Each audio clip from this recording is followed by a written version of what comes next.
when your family came to Hamilton? I do.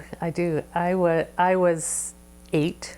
We came mid-year in the spring before Pesach, and I came into 3rd grade at the Hamilton Hebrew Academy. I do pretty well remember it. I remember the first couple of days that were a little bit hectic, and the house wasn't ready, and our next door neighbor, George and Jessie Goldblatt, of blessed memory, who came over with trays of food, and there was the very beginning I remember really well.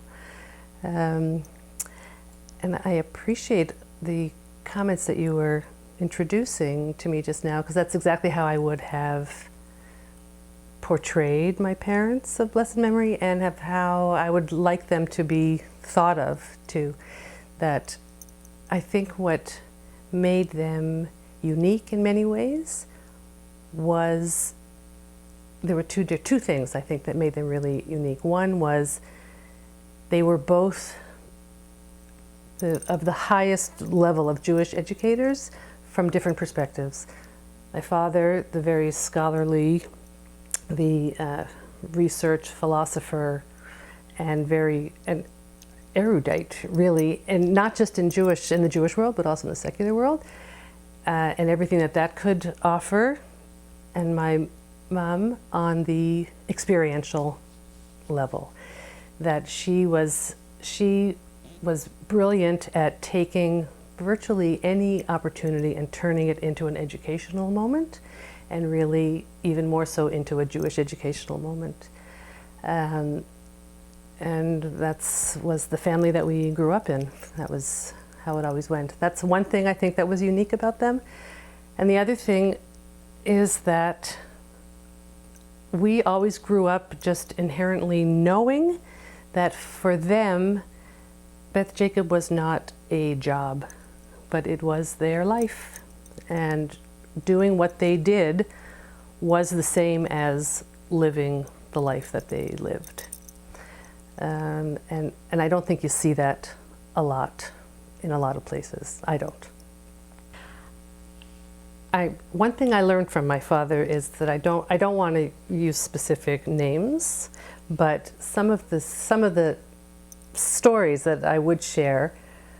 One was my father was very moved at a certain point later on in the career when he realized that he was involved with one particular family through multi-life cycle events. He had he had been at the bris of this boy, had officiated at the boy's bar mitzvah, then officiated at his wedding, and had had a strong relationship with the boy's parents and even the grandparents. So for him, it was very meaningful that he was really impacting generations of lives. It wasn't just the rapport with certain individuals, but really the feeling that he was there for the long run, and that he had those kinds of meaningful relationships with, as I say, generations of families. That's one thing I would say. My mom, all the time, at a dinner table or at Shabbat lunch, often would say, "Who is that man or who is that woman who was wearing such and such and sitting in the back?" And if my father knew who it was, she would immediately say, "Oh, great, get me the number that we're inviting them over for a meal." And if he didn't know who it was, then she would like to berate him. "Why didn't you find out who he was?" Because and she often herself would go up to people at Kiddush just to find out who they were. And again, it was that hospitality, that welcoming, that really being who they were was the same as building the community that they were living in. My mom especially was a whole child educator before that was a term. She knew how to really notice and in many ways seek out the marginalized people in a community, and she knew how to bring them in. And we had heard stories both during her life and even after she passed away, we got a couple of letters from people we had never heard of who told these stories when she was their counselor, when she was their Hebrew school teacher, before she was married. And she always, as I say, turned every opportunity into a learning opportunity, and was really, really sensitive to those who were not feeling like they were part of the group. It was what she lived for, was to include and to make people feel, I think, included is probably the best. And that does speak to her place as a role model in many ways, that she tried to demonstrate by doing more than by talking, I think, how to bring people together in a lot of ways. She was in our immediate families. She was also she was our biggest Jewish female role model. In the later years, when she started wearing a talit at shul, she was the first woman certainly in her generation that I knew who wore a talit, and she, for all her feminist daughters, but she was the first one in our family to don a talit. It helped too that she had so many hobbies that lent themselves to that. She spent a lot of years weaving, and she wove a couple of talitot for my father, and then she could make one for herself. And after the weave, she was also into embroidery for a long time. So those kind of crafts really, she made challah covers and matzah covers and Jewish murals embroidered on the wall. So there were the things that she liked to do, she always did with a Jewish angle. I was just reminding one of my nieces of some other stories. She was the first person I had ever heard of who made etrog jelly, where she collected a few of the etrogim after Sukkot. People started after a while giving her their used etrogim as well. Made jam out of it, the etrog jam. But it wasn't just to have the jam, it was to let it sit, and she would put it away, and she would make a Tu B'Shvat breakfast where she would unveil that year's jam. And so there was always, something that was related to something else that was a teachable moment. How did your dad handle your mom's feminist leanings?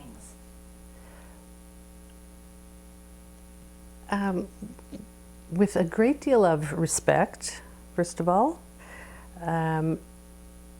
My father, for a long time, for my father, I think the issue was bridging the gap between the intellectual, philosophical question of inclusion of women in the synagogue to how he was going to make it practical. So in our house, in our house in private, he was slowly but more and more open to women's participation in various rituals, which was not his background and it probably wasn't his desire. Having a very strong wife and 4 daughters, and additionally later a daughter-in-law as well, who put a little pressure on. He lived in a house of women, so it was. But I don't think it was hard for him. But it was just a slow process for him. And in his later years, he did embrace the egalitarianism. I can share a story actually. Before, okay, I have to think when this was. I can't tell you the exact year, but it would have been in the early 80s, I would guess. My parents and me and 2 of my sisters, Riva and Devora, and I 5 of us took a trip out to California, some business related, but during the Shabbat that we were out there, we were invited to the Campermas site where there was a Shabbaton going on there. Friday night, in this dining room of this Campermas, of which we had no part of that Shabbaton, but the organizers of that Shabbaton came over to us to ask if there were any Torah readers. They needed help the next morning. So my sisters and I, 3 of us, were not happy about it, but we said, oh, how badly do you need it? What do you need? And each of us took a small portion, learned it that night, read Torah the next morning at these services at this Shabbaton. My father was in attendance. This was, as I say, early 80s. Certainly in Canada was before women were reading Torah and taking on roles in the synagogue. And we participated, we read, we did it, everything was fine. And when it was over, my father did come over to us and he said, he was sheepishly said, he now understood actually this issue of what's called the Kvod HaTzibur, which was one of the stumbling blocks to letting women participate, was that it would look bad for the community if there were no men who could do it. And that was one of the reasons that they didn't want the women to do it. And he said, you know what, he finally understood this, and he glowed with pride that of all those Torah readers that morning, in his estimation, the 3 best readers happened to be his 3 daughters. And it wasn't so much that they were his daughters as the fact that he realized that women actually, you know, this was a place where they could really excel. And he wasn't ready to bring it to Beth Jacob yet from that experience, but it was very meaningful to us because it was that personal moment that happened outside of Beth Jacob that started to help him, change and grow a little bit in that area. So the one story that I know that my sisters are urging me to share came in the late 60s, possibly 1970, when our mother was heavily involved with the sisterhood, and the annual end of the year sisterhood gala, besides the dinner that year, was to be a mother-daughter talent show.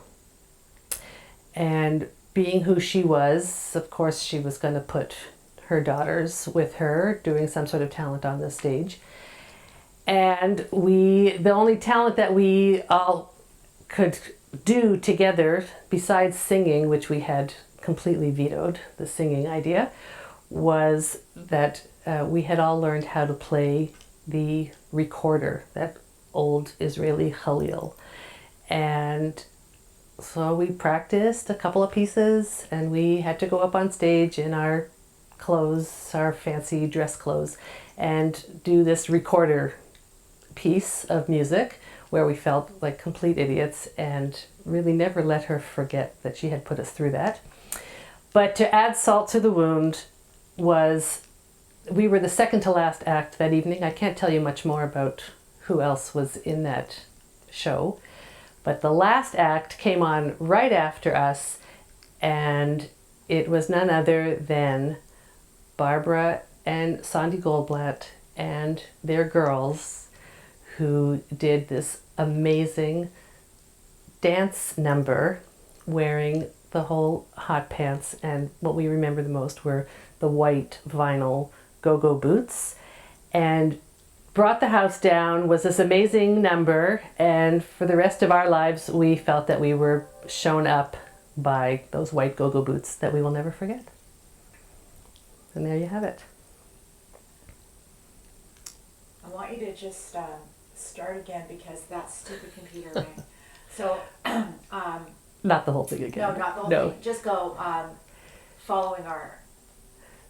Oh, the whole, No, what, just, the whole, just which, like the go boot, for- like see. after. So the last act was that we were shown up by Barbara and Sandy Goldblatt and their girls, who did this fantastic dance number wearing hot pants and white vinyl go-go boots, which forever has stuck in our minds as the epitome of what a mother-daughter talent show should have been, and not the act that came before, which was ours.